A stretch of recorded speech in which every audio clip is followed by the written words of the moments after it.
คักพี่น้องเอ้ยเนาะติดตั้งแต่เมื่อวานนี่บ่ได้นี่เนาะโอ้โล่งคักบัดยังบัดนี้พี่น้องเนาะเพราะว่ามันก็เวลาเฮาเข้ามาอยู่ในนี้มันก็สิสะอาดตาเลยเนาะมันถือว่าโอเคอ่ะเนาะเป็นอะไรเฮ็ดมานี่น่ะสบายฮะผ่านสลุยคือว่าผ่านสลุยเป็นแบบไหน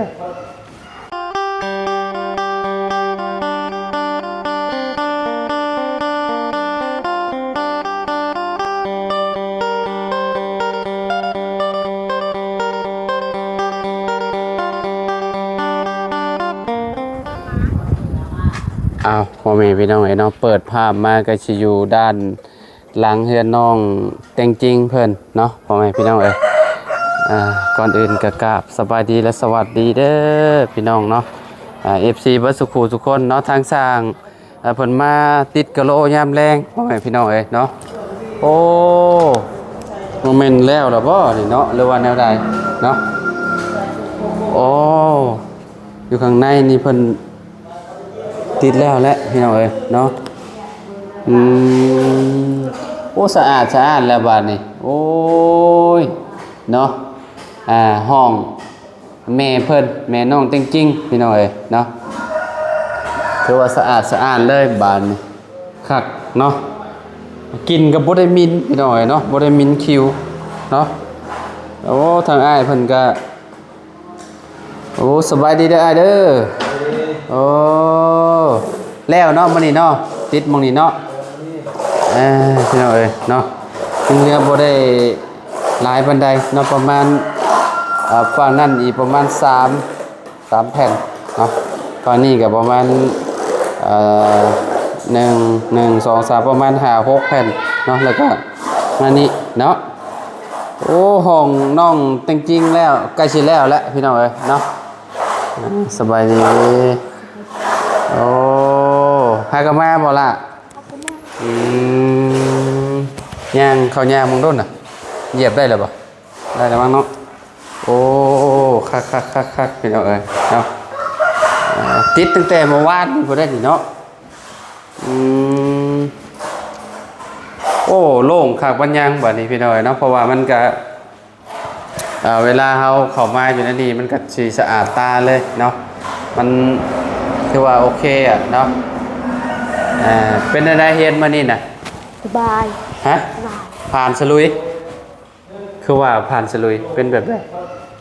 ตอนแรกนะมันเป็นสิ่งแวดล้อมมันง่ายแต่เศร้านะสิ่งแวดล้อมนี่เฮ็ดเกี่ยวกับยังสิ่งแวดล้อมสิ่งแวดล้อมแล้วก็สิ่งแวดล้อม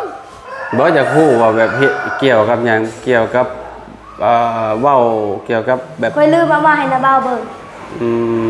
ค่อยมีอยู่เจียนะ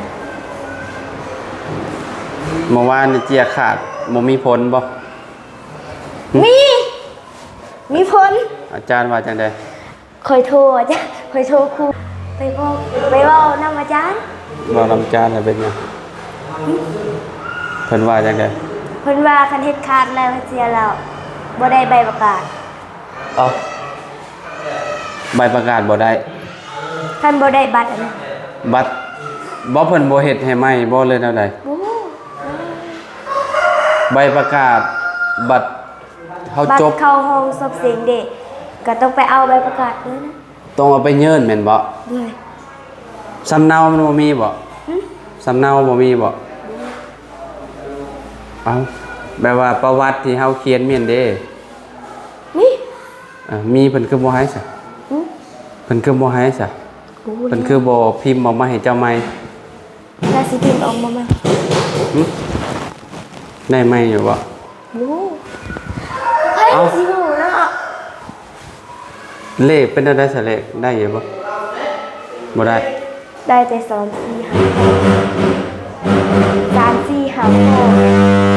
3 4 5 6 แบบได้3 4 5 6ฮะแบบได้3 4 5 6มันได้เด้ฮะตามบุญสบายดีเด้อครับตามบุญสารวัตรเนาะมาล้มกับน้องจริงๆเพิ่นการทำการเฮียนเพิ่นนี่แหละ เป็นสาวเรียนมอได้หมดเนาะ จบเลยได้บาทจบปหาเลย มัธยม เคยว่าบ่จบดูบ่จบ เราจบจากประถมเนาะเข้าสู่มัธยม แม่เป็นชาวมอแล้วเดือนเก่า เฮ้กูก็ตะพาน สบายดีสบายดีบกคิ้วเนาะแบบว่ามันเป็นสีน้ำเนาะมันบกคือไหมเนาะมาแล้วพี่บัตรทาตัวนี้พี่มันจะคิ้ว ทาซีสแลก ตาชีสแลกแมน กับสายยาแนว กับสายยาแนวเลยป้ายาแนวเนี่ยก็ถือว่าจบแล้วเนาะแล้วเรียบร้อยแล้วเก็บสีหยังเล็กๆน้อยๆใส่ประตูให้ก็คือนอนบานนี่คะแนนว่าอดบ่ได้เลยเขามานอนปูที่นอนใหม่เลยบานนี่โอ้ยฮะ นอนที่ละ ว่าเวลาฝนตกกับเขามาลี่อยู่นี่ก็ได้มันอยู่เฮือนหลังนั้นมันอาจสิแบบว่ายันมันพ่นเฮงอะนะยันมันสาดนะสบายดีอ้าย เดี๋ยวกำลังแล้ว แล้วว่าแล้วอันเบิดพอเด้อจังสิจ่ายเงิน ข่อยบอกเงินมา เราจะเอาเงิน ว่าคิดว่าจะได้เงินแล้วว่ะมือเฮามาก็เด้อแล้วใส่อันนี้ให้แล้วเรียบร้อยใส่ประตูแล้วทาสีแล้วเรียบร้อย พากันกลับบ้านก่อนเมื่อชิโน่หมื่น เมื่อบ้านได้ ได้ ไหม ยังประมาณ10 มื้อแล้วแต่ว่าโอเค ฮะอีก10มื้อจังสิแล้ว แบบดูในหน้าเลยชาเลย2-3 มื้อได้บ่แม่น โอเคซะบ่เป็นหยังเนาะเก็บสีเก็บสีเก็บหยังเนาะ ไปคนอื่นอีก ได้โอเคแล้วนะโอ้ลูกสาวเราน่ะหักกะลิโน่ลูกสาวไอ้ทางอ้ายเพิ่นน่ะหน้าตาเนาะเอาเนาะเอ้ยฝนตกมาแหละ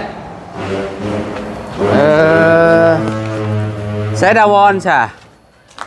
จริงๆดาวอนกลับมาแล้วบ่ นารู โอ้พี่น้องเอ้ยเราประมาณ10มื้อแล้วว่ะอ๋ออยู่นี่เนาะตู้เย็นยังใส่อยู่บ่ตู้เย็น จ้า เสียบอยู่บ่ปลั๊กน่ะ บ่สิบ่ได้เสียบให้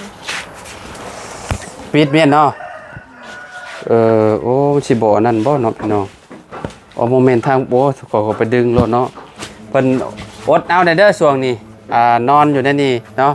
นอนอยู่ในอันเฮือนน้อยแน่น้อยหนึงพี่น้องเอ้ยเนาะเป็นยังไงหลังจากที่ไปเซ็งแล้วเรียบร้อยเนาะ สบายใจ อันแบบว่าแบบตอนนี้โล่งแล้วบ่ตอนนี้โล่งเรียบร้อยเนาะบ่ได้คิดหยังหลายแล้วติมีแต่ดาวอนเป็นอะไรผ่านโดยดีบ่สบายดีปะลุงแน่เยี่ยมเก่งกว่านี่ เฮ้ยเดี๋ยวใดอยู่ตักบ่มันแอปเดี๋ยวนี้มันยัง ฮะ ยังโทรมาเช็ดมามันยังบ่ได้ยิงเดี๋ยวได้ อัปเดตใหม่เด้ ได้แล้ว มันย่านข่อยได้ฮะ มันย่านข่อยแล้ว โอ้ยมันเป็นน้ำเน็ตบางทีน่ะบางทีเน็ตมันบ่แห้งเด้เน็ตอยู่นี่มันอาจสิแห้งหั่นน่ะเจะฟังแบบหลายๆเถื่อมันบ่ได้เด้อืม นั่นแหละ เอาเราหากลับมาวางช่วงประมาณจังโมงนี่สวีเรามาติดอันนี้ก็โลนะ มัน2 โมง 2 โมงเนาะ เห็นราคาให้อ้ายก่อนตัวนึงเอาแค่น้องจำกายอ้ายเลย โอเคน้องเพิ่นเว้าประมาณนั่นฮัลโหลใส่นะโอ้ยเนาะน้องเต็งจิน้องใจดีเด้น่ะฮู้เนาะ ก็ พี่น้องเอ้ยเนาะกะเนาะผลคือสิตกนี่แหละพี่น้องเอ้ยเนาะทาง ไปบ่เนาะ เฮือนน้องแต่งจริงเพิ่นก็กำลังเนาะกำลัง เดือนไหนไปบ่เนาะ เมื่อเอิ้นนี่สิลงมือทาสีตัวนี้ ข้อหนึ่งเลยเนาะ ทาสีประตูนี้เนาะหน้าต่างนี้พี่น้องเอ้ยเนาะ ใช่ให้หาคนเราให้เราเนาะเดียวน่ะอย่างเบื้อน ไม่ได้ แนว แน เนี่ยว ซื้อใหม่ ไล่ข่อยเรือไปให้ใน โดย เติมใหม่เนาะ อันนั้นปูนเจ้าเด้ บูแล้ว ปูน ผมก็เอามือ ปูนเจ้าบ่ให้ครับบ่ ให้เราเป้า1 2เป้าให้เป็นไร เป่า2เป่าเนาะเอาให้ลาวแหน่ว่าเอาให้ลาวแหน่ ข่อยกระลุกแล้วให้บ่ได้ จัก2เป่า3เป่านะให้ลาวแหน่ว่า ได้กำไรไล่ไปให้เราเลย แล้วว่านี่คิดว่าจะไป อันน่ะ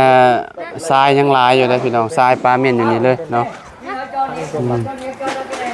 ทักเองเป็นบ่ครับ ขับเองเป็นอยู่บ่ เอาเนาะ คนบ่ฮู้ว่าเพิ่นสิอันน่ะได้สำใดแล้วพี่น้องสิเฮียนได้สำใดแล้วน้องแต่งจริงเพิ่นก็ได้เนาะ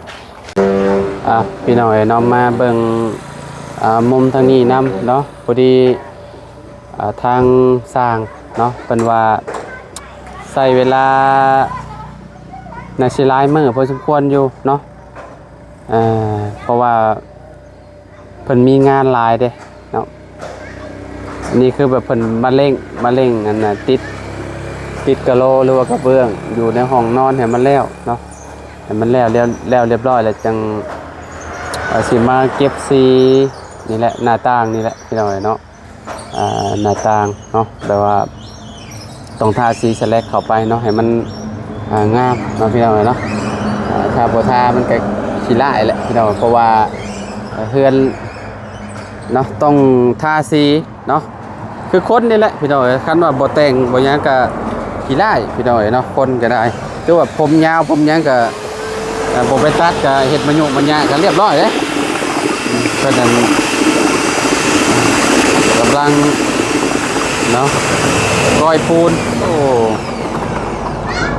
คักเลยนี่เนาะบ่ยากแบบเอามือพี่น้องเนาะมีแต่เอาอันนี้ตีเลย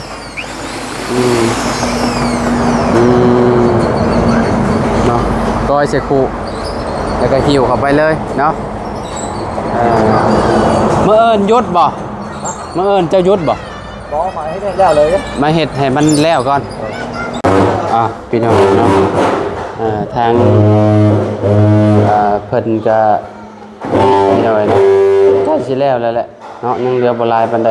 เนาะยังอยู่ด้านนี้ใส่อันนี้อันนั้นเลยกดพี่น้องเนาะโอ้บ่ยากเนาะเครื่องมือเพิ่นทันสมัยคักอยู่พี่น้องเอ้ย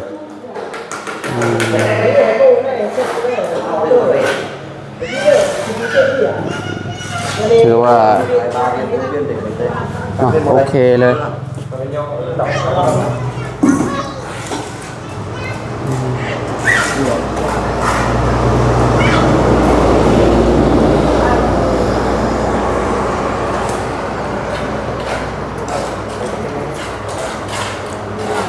ประมาณนี้เนาะกะโลผลออกมากับโอ้พอดีเลยพี่น้อยเนาะเบิดเลยบอกกะโลออกมายังเหลืออยู่ซ้ำนี่เนาะกับพอดีเลยเนาะยังเหลือบ่อันนั้นบันไดพี่น้อยยังเหลือบ่ลายจักเล็กจักน้อยนี่นะพี่น้อยเนาะ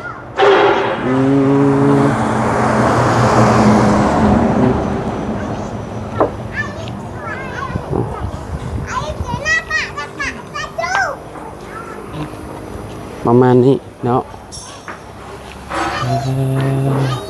โอ้น้องพ่อแม่พี่น้องเนาะทางประตูเพิ่นก็อันนี้เนาะกำลังเก็บอันนี้พี่น้องไปจูดเนาะจริงเนาะบ่าวบุญน่าสิจบคลิปแล้วแหละเนาะคิดว่า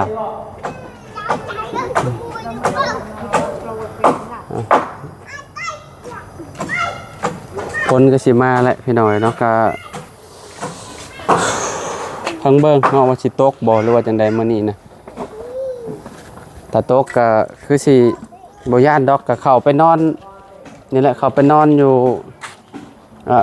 เข้าไปนอนอยู่เฮือนหลังใหม่คือเก่านั่นแหละบ่ต้องย่านเนาะเพราะว่าอันนี้มันก็น่าสิเปียกฝนเวลาฝนตกแห้งนะมาบุญพนนั่นแล้วบ่จบคลิปแล้วบ่ยังฮะยังบ่แนวมันจบคลิปแล้วเนาะอยู่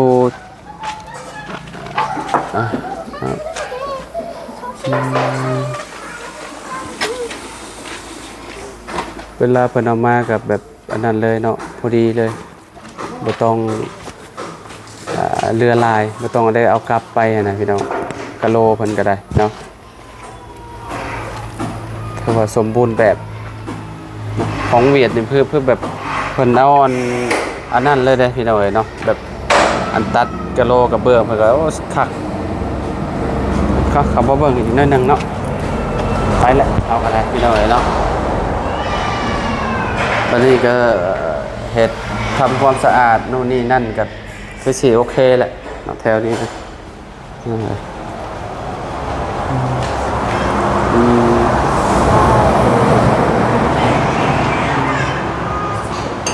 เห็ดตัวเห็ดงานไวเนาะคือว่าแล้วกระเบื้องมันก็หนา60เนาะหนา60มันก็ง่ายอยู่ข่าวไฟโอ้ยังบ่ฮอดเดือนเนาะไฟเข้าบ้านน้องจริงๆบ่ฮู้ว่าสิจักพันและค่าไฟเพิ่น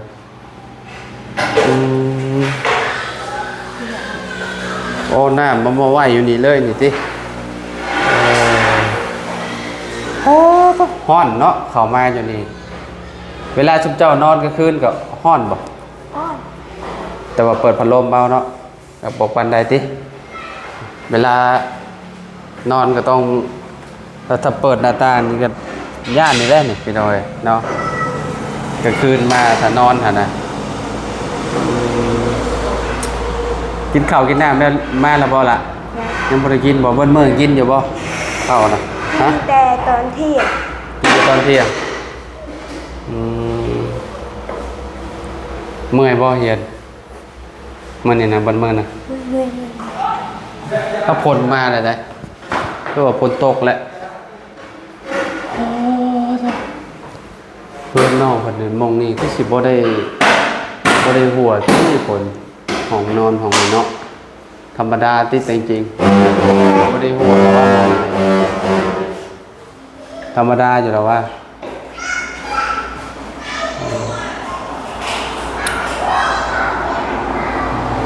โอเคสพี่น้องเนาะเฮาก็สิขอโตลำลาแล้วตอนจังได้ก็อยู่ดีมีแฮงบ่สุขทุกคนเด้อพี่น้องเด้อจังได้ก็ขอบคุณหลายๆที่ติดตามและเป็นกำลังใจให้เนาะขอบคุณเบิดสุขทุกคนนั่นแหละพี่น้องเอ้ย FC แล้วก็ขอบคุณน้องทั้งไอ้น้อยกับทีมงานบ่หลายๆเนาะที่ซอยครอบครัวน้องจริงๆเพิ่นมาเนาะจนได้เฮือนหลังงามๆก็คือว่าเฮือนหลังนี้เนี่ยสุดยอดแล้วพี่น้องเอ้ยเนาะสมบูรณ์แบบเนาะหลังป้าใหญ่เลยเนาะเอาจุดดีมีแฮงมาสุขสุคนเนาะเอาอะไรขอบคุณทางขอน้อยเพิ่นแหน่จากบาทเนาะเอามาโยพี่เนาะเสียงมันอย่างดังในน้อยนึงพี่น้องเอ้ยเนาะฮะ ขอบคุณพ่อน้อยหลายๆขอให้สุขภาพพ่อน้อยอยู่ดีมีแห้งแล้วก็ขอให้สุขภาพแข็งแรงบัดคงเจ็บได้ของใครยังมีปรารถนาสิ่งใดขอได้สิ่งนั้นขอให้อายุมันขวัญยืนเฮ็ดธุรกิจหยังก็ขอให้เจริญรุ่งเรือง โอ้เย็นจริงๆเด้อเพิ่นคือสิดีใจหลายพี่น้องเนาะถ้าเพิ่นได้เบิ่งคลิปแล้วเนาะทางน้องตะกี้เพิ่นก็ตั้งใจเรียนคักเนาะอาจจะได้ก็ขอบคุณหลายๆเด้อน้องพ่อแม่พี่น้องแล้วก็ขอบคุณน้อยๆหลายๆเนาะที่ให้น้องเป็นสะพานบุญให้เด้อเนาะขอให้ร่ำให้รวยบ่ให้ซวยจักเทื่อเนาะเอาสำหรับคลิปนี้เฮากับจริงๆก็ขอโตแล้วพ่อแม่พี่น้องเนาะพบกันคลิปหน้าเด้อเนาะเดี๋ยวจะมาอัปเดตให้เบิ่งอีกเทื่อนึงพี่น้องเนาะไปพ่อกันมาสบายดีพี่น้องเนาะ